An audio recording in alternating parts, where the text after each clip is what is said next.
Halo semuanya, perkenalkan nama saya Dania Putri Rizka dengan NPM A1B025-044. Jadi di sini saya akan mempresentasikan materi dengan judul Pendidikan Luar Sekolah, Non-Formal dan PAUD. Baik, langsung saja. Pendidikan seringkali diidentikan dengan bangku sekolah formal. Namun, tahukah Anda bahwa di Indonesia ada pilar penting lain yang menjadi pahlawan pemerataan pendidikan nasional?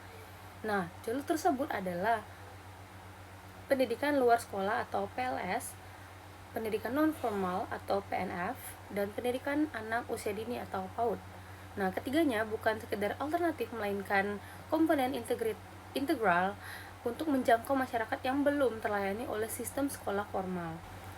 Nah, berdasarkan Undang-Undang Nomor 20 Tahun 2003 Pasal 26, pendidikan luar sekolah atau PLS adalah jalur pendidikan yang diselenggarakan di luar sistem formal, berlangsung sepanjang hayat dan berorientasi pada kebutuhan nyata masyarakat. Nah, berbeda dengan sekolah biasa, PLS memiliki ciri khas yang unik, tidak terikat jenjang usia formal, waktu belajarnya juga sangat fleksibel, serta bersifat fungsional dan praktis. Nah, eksistensinya juga sangat nyata. Pada tahun 2022, jalur ini melayani lebih dari 7,8 juta peserta didik melalui 1.500 lebih sanggar kegiatan belajar atau SKB.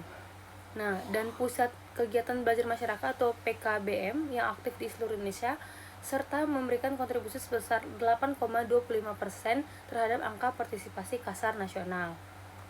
Nah, selanjutnya saya akan membahas tentang karakteristik non-formal dan fondasi PAUD.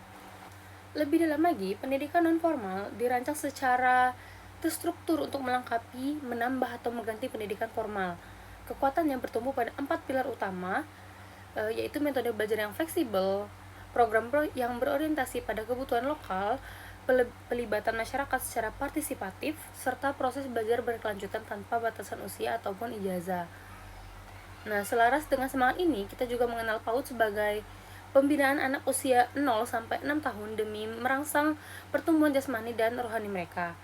Di Indonesia, PAUD bergerak melalui 3 jalur. Nah, melalui 3 jalur ini, PAUD secara holistik mengasah 6 aspek perkembangan anak-anaknya. Nah, 3 jalur itu tadi jalur formal seperti TK, jalur non formal seperti kelompok bermain dan TPA, serta jalur informal berbasis keluarga. Nah, 6 aspek perkembangan anak ini tadi mulai dari nilai agama dan moral, fisik motorik, kognitif, bahasa, sosial emosional hingga seni. Lalu selanjutnya kita akan membahas manajemen POAC dalam PLS. Nah, agar seluruh program kemasyarakatan ini berjalan efektif, dibutuhkan tata kelola yang profesional. Kita mengadaptasi fungsi manajemen POAC dari George R. Terry. Langkah pertama dimulai dari planning atau perencanaan, di mana kita menganalisis kebutuhan real masyarakat untuk menyusun kurikulum. Kedua adalah organizing, yaitu pembagian tugas pengelola dan perekrutan tutor berbakat. Ketiga, actuating, berupa pelaksanaan program di lapangan dibarengi dengan pemberian motivasi belajar kepada peserta didik.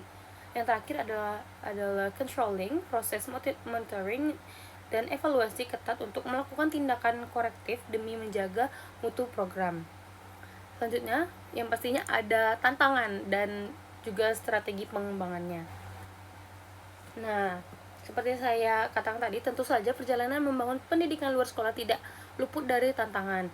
Saat ini kita masih menghadapi keterbatasan anggaran, kualifikasi pendidikan yang belum merata, hingga adanya stigma sosial yang memandang sebelah mata non-formal. Maksudnya pendidikan non-formal. Nah, namun tantangan ini dijawab dengan strategi pengembangan yang progresif.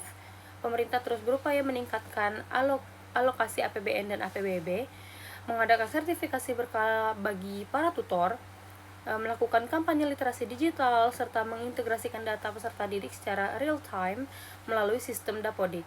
Selain itu, kemitraan multisektor dengan pihak swasta dan LSM terus diperkuat demi meluas dampak positifnya. Baik, akhirnya kita sampai di penghujung materi kita, yaitu kesimpulan. Jadi, kesimpulannya, pendidikan luar sekolah, non-formal, dan PAUD adalah wujud nyata keadilan sosial di bidang pendidikan. Melalui manajemen yang profesional, dukungan regulasi yang kuat, serta kolaborasi kita bersama kita bisa memastikan bahwa tidak ada satupun anak bangsa yang tertinggal dalam mendapatkan hak belajarnya. Mari kita dukung terus pendidikan sepanjang hayat. Terima kasih.